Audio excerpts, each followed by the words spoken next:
Sometimes a little unnecessary. Maybe you just want something cheap and cheerful. Well, if that's what you want, you're in luck. Because for the price of a top-end graphics card, you can buy the whole computer. The brain, the screen, the keyboard, the mouse, everything. But amongst the hundreds available, which one's best?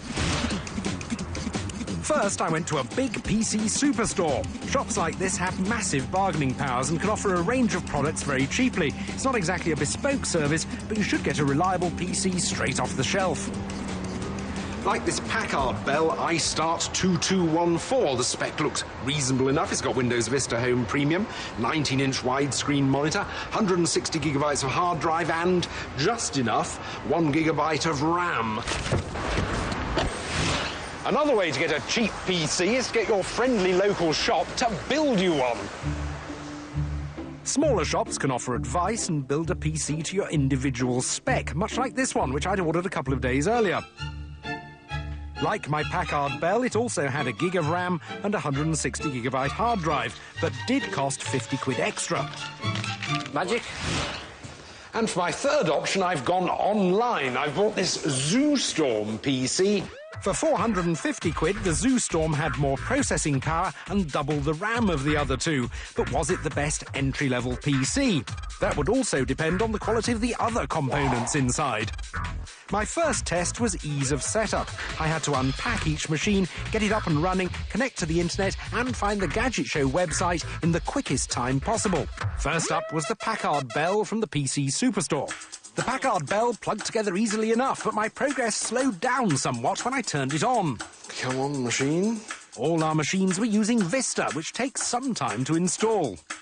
And then I had to access the internet using a Wi-Fi connection. The Norton antivirus program, it's insisting on going through all these checks and processes before I'm actually allowed to see a web page. I mean, it is hopeless. Eventually, I was able to close the Norton and connect. Ah, good, we are there. We do have now our website. In total, the PC Superstore bought Packard Bell took 51 minutes to unpack, set up and display the Gadget Show website. Next up was the shop-built PC.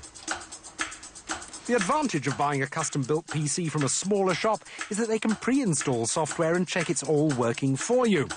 Now, let's enter the Gadget Show website. There we are. The shop-built computers got us on the Gadget Show website in under half an hour. That's much quicker than the Packard Bell. And now the internet bought ZooStorm. Like the Packard Bell, loading Vista proved a huge time waster, but worse was to come. Just over 30 minutes, and it's checking the security. While the other two PCs had been able to connect to the wireless router, the internet-bought ZooStorm was having none of it. Well, it's now over an hour since I got the ZooStorm out of the box, and it's comprehensively failed to connect to the internet. This round's been won by the shop-built computer. For my second test, I'm going to look at the computer's graphics capabilities. You wouldn't expect computers like this to be able to play the latest games, but they should be able to have a stab at something that's been around a bit, like Sega Rally. During the introduction to the game, the internet-bought ZooStorm was clearly in the lead, running much more smoothly than the other two.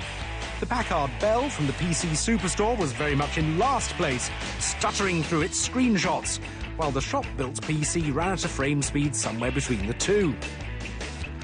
But when it came to the more testing task of actually playing the game, the ZooStorm immediately came unstuck, causing the PC to crash. The Packard Bell came second, failing to even get over the starting line, while again the small shop PC triumphed, albeit in a sticky, stumbling sort of way.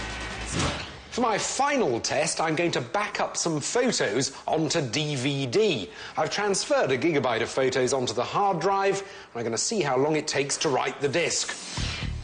First up, the internet-bought ZooStorm. Once again, it proved very slow, taking a laborious 9 minutes to back up the pictures. The Superstore Packard Bell fared much better. It managed to burn the disk in 5 minutes 25, but it was the shop-built computer that again came out top and burnt the disk in just 4 minutes and 25 seconds.